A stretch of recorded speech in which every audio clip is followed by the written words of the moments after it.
va donc commencer avec la première session qui est consacrée à l'éolien flottant. On sait que le potentiel est le plus important des EMR, voire des ENR, toutes filières confondues. Selon sa dynamique de déploiement durant les 30 prochaines années, il pourrait représenter la première filière de production électrique dans le monde. Mais où se situent les gisements les plus accessibles et attractifs? Quels pays sont les plus à même d'accueillir les premiers investissements commerciaux? Et puis évidemment, qu'en est-il de la France? Pour en parler, j'invite à me rejoindre sur scène Nicolas Closset.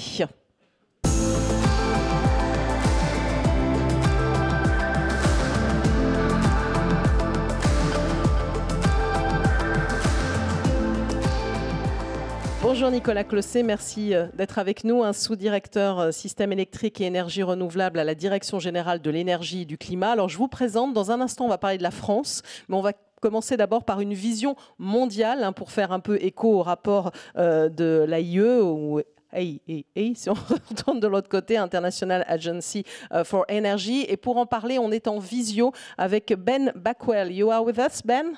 Hello. I am indeed. Hello. There in France. Yes, CEO, Global Wind Energy Council. Thank you very much to be with us this morning. So I have a few questions to ask you. First of all, offshore wind, as I said, is now growing exponentially and fast spreading around the world. What's behind this growth and why are more countries joining the offshore wind market? Thank you, Natalie. I mean, first of all, we are one of the only technologies that can deploy at great scale, and that's zero carbon. And obviously with the new targets for net zero that are being set around the world, people are looking at, how do they, do this and do it quickly. And offshore wind is one of the only technologies available. It has, reliability and high capacity factors. The technology is readily available.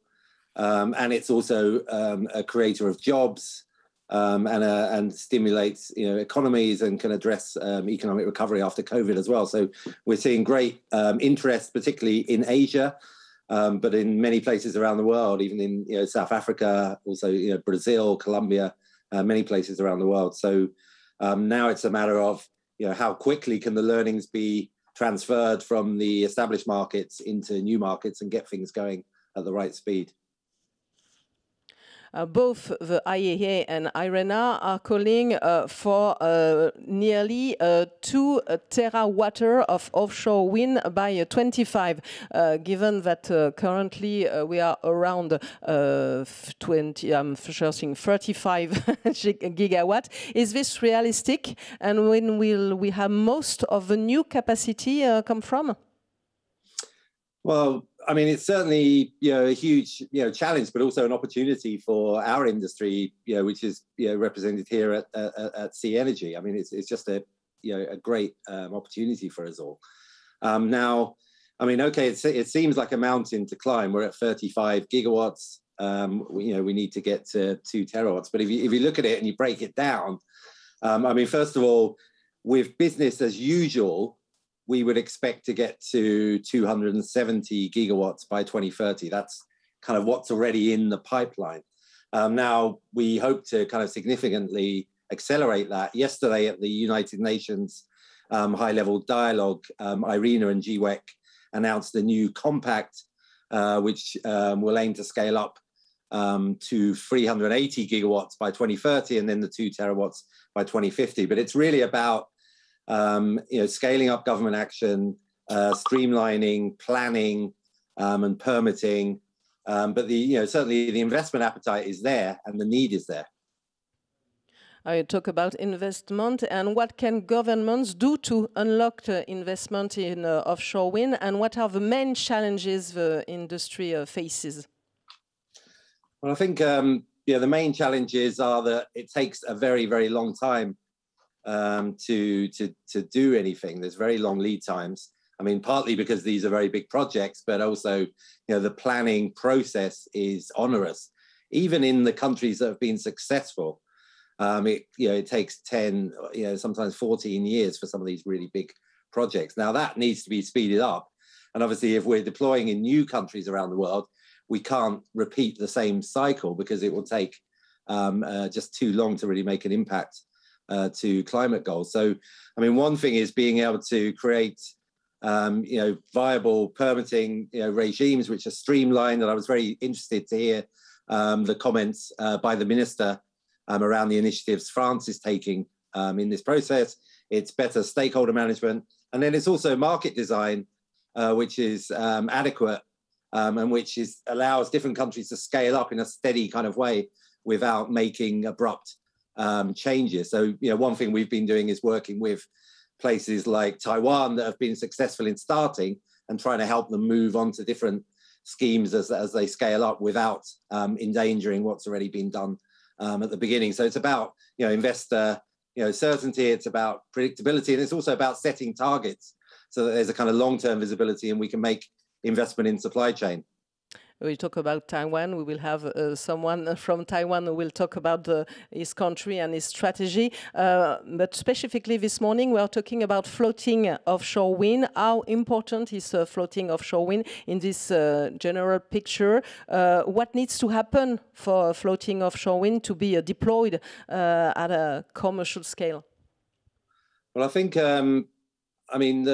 the prototypes and the small-scale projects which are out there, it just shows the kind of creativity and energy which is in the industry. And it just seems to be, a very, very vibrant sector with many, many actors having worked on this and new actors coming in all the time from also now the oil and gas sector. And as you know, there's a lot of fantastic projects. Some of the projects have shown actually very, very good results in terms of capacity factors. So we think the elements are there. What we need to see now is commercial scale projects. And we need to see a kind of, the field becoming, kind of viable designs and structures, which will then emerge as kind of market leaders and be deployed around the world commercially. And I think, government, does need to play a role still in this. We're very encouraged to see specific floating offshore wind tenders being announced by places like Japan and also the UK and other places. And we think we will see that happen, and that will allow a kind of a scaling up. But we do need to accelerate things if we're going to play a role, certainly, not even in this decade, but in the next decade, a major role. And the demand, the need is there. In the surveys we've done of global markets, there's several very, very promising markets which need floating. There's markets in Europe that need floating, Italy, Spain, others. So it's really needed. And we also think that floating will give the industry a completely new angle in terms of flexibility and the ability to move assets and production around and interact with technology such as hydrogen. So, it's a really important piece of the puzzle, but we need to scale up and go full scale and commercial. Thank you very much, Ben Backwell, for this introduction to the subject of floating offshore wind. Thank you very much. Maintenant, on va parler de la France, évidemment, parce que là, on parle de leader, mais nous aussi, on se positionne évidemment sur ce sujet-là. Avec vous, Nicolas Clossé, donc sous-directeur système électrique et énergie renouvelable à la DGEC, à la Direction générale de l'énergie et du climat. Peut-être rappeler quand même aussi les enjeux globaux de l'éolien en mer pour la France, évidemment, avant d'arriver au flottant. Oui, tout à fait. Merci beaucoup. Bonjour à tous. Merci pour l'invitation. Donc, si on se replace dans le contexte général de l'éolien en mer, je pense que vous en avez déjà parlé depuis hier. On a un programme qui a commencé depuis un certain nombre d'années avec pas mal de projets qui s'étendent un peu sur l'ensemble des côtes françaises. On a des jalons particulièrement importants en plus en termes de développement qui ont été franchis les 2 dernières années, notamment avec une accélération très nette. On a les premiers parcs, on avait 6 parcs qui avaient été attribués en 2012-2013. Tous ceux qui ont été attribués lors du premier appel d'offres sont en construction, certains depuis 2 ans déjà, et vous en avez déjà parlé, il y a celui de Saint-Nazaire, donc qui sera le premier en service à la fin de l'année prochaine. Et au-delà de ces 6 premières attributions, puis celle de 2019 à Dunkerque, on a un rythme de préparation qui s'est très nettement accéléré depuis 2 ans et depuis notamment la publication de la programmation pluriannuelle de l'énergie. Et c'était ce qui a été juste dit à l'instant, l'importance de la visibilité, de donner un calendrier de façon continue. C'est ce qu'on a souhaité faire dans la programmation pluriannuelle de l'énergie. Et donc, on a actuellement des débats publics qui se sont finis il n'y a pas très longtemps en Normandie avec une procédure en cours pour un parc de 1 gigawatt. On a un débat public qui s'est terminé l'année dernière également en Bretagne pour un parc d'éolien flottant et on y reviendra.